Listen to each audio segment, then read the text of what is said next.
મહત્વના સમાચાર પ્રાપ્ત થઈ રહ્યા છે। વર્ષ 2026 માટે પદ્મ પુરસ્કારની જાહેરાત કરવામાં આવી છે। કલા ક્ષેત્રે ધાર્મિક લાલ પંડ્યાને પદ્મશ્રી પુરસ્કાર, સાહિત્ય ક્ષેત્રે રતિલાલ બોરીસાગરને પદ્મશ્રી પુરસ્કાર, કલા ક્ષેત્રે અરવિંદ વૈદ્યને પદ્મશ્રી પુરસ્કાર। તો વર્ષ 2026 માટે પદ્મ પુરસ્કારની જાહેરાત કરવામાં આવી છે। કલા ક્ષેત્રે ધાર્મિકલાલ પંડ્યાને પદ્મશ્રી પુરસ્કાર, સાહિત્ય ક્ષેત્રે રતિલાલ બોરીસાગરને પદ્મશ્રી પુરસ્કાર, કલા ક્ષેત્રે અરવિંદ વૈદ્યને પદ્મશ્રી પુરસ્કાર ની જાહેરાત કરવામાં આવી છે। તો આ મોટા સમાચાર અત્યારે પ્રાપ્ત થઈ રહ્યા છે।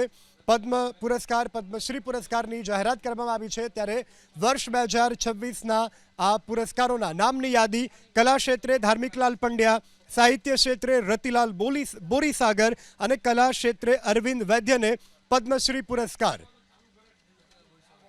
સાહિત્યકાર રતિલાલ બોરીસાગર આપણી સાથે ફોન લાઈનથી જોડાઈ ગયા છે।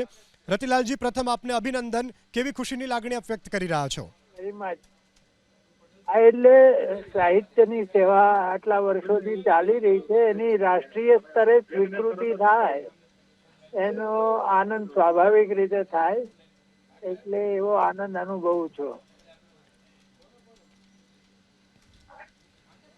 કહો બીજું। જી રતિલાલજી, કેટલા વર્ષોથી આપ આ ક્ષેત્રમાં કાર્યરત છો? હું તો છેક એમ કહેવાય કે 1960 એટલે 1960 થી લખું છું। જી જી આમ તો વિદ્યાર્થી અવસ્થાથી લખું છું, પણ ખરેખર જે લખવાનું શરૂ થયું તે 1960 થી શરૂ થયું એમ કહેવાય।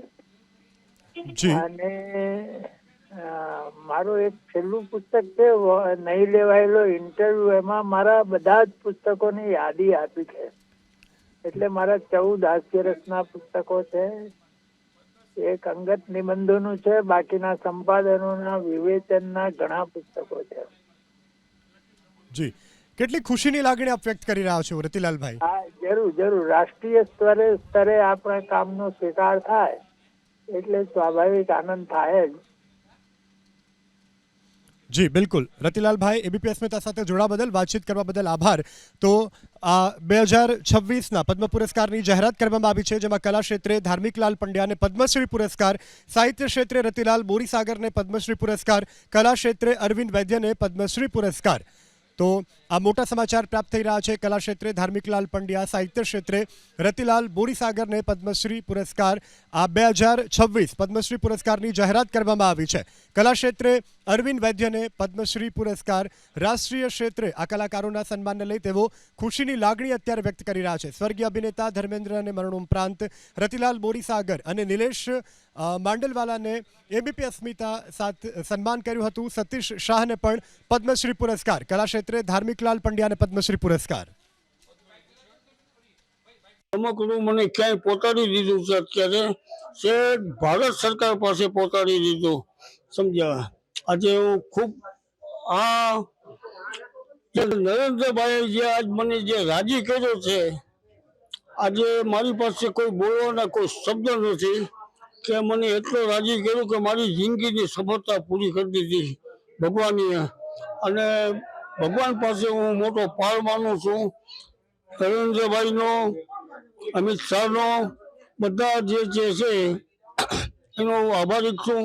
અને આજે કલાકારની સાથે જેટલી મારી કલાકારની સફળતા જે મેં કરી છે એનું આજે મને આજ ફળ મળે છે, એમાં હું રાજી થાઉં છું। ઢોલકની સાહેબ શરૂઆત મારી જે છે, હું જ્યારે 9 વર્ષનો હતો ત્યારે હું કિંગ બેન્ડમાં વગાડતો, કિંગ બેન્ડની સાથે। અને કિંગ બેન્ડની સાથે પછી મારા બાપા પ્રાણ બાપાની સાથે વગાડતા, ત્યારે મારી શરૂઆત કિંગ બેન્ડમાં ઇબ્રાહીમભાઈ, હાસમભાઈ એની સાથે હું ઢોલક વગાડતો કેરો રોડમાં, સમજ્યા। પછી પ્રાણભાઈની સાથે મારા બાપા વયા ગયા, પછી એની જગ્યાએ હું આવ્યો અને હું પછી એની સાથે પ્રાણભાઈની સાથે, તો એક ધારા 45 થી 50 વર્ષ પ્રાણભાઈની સાથે મારી જિંદગી સફળ મેં કરી નાખી। સ્વર્ગીય અભિનેતા સતીશ શાહને પણ મરણોપરાંત પુરસ્કાર, કલા ક્ષેત્રે ધાર્મિકલાલ પંડ્યાને પુરસ્કાર। 93માં મારા પપ્પાની કિડની ખરાબ થઈ ગઈ, અને 2004માં મારા પપ્પાનું ડાયાલિસિસ અઠવાડિયામાં 2 વખત શરૂ થયું.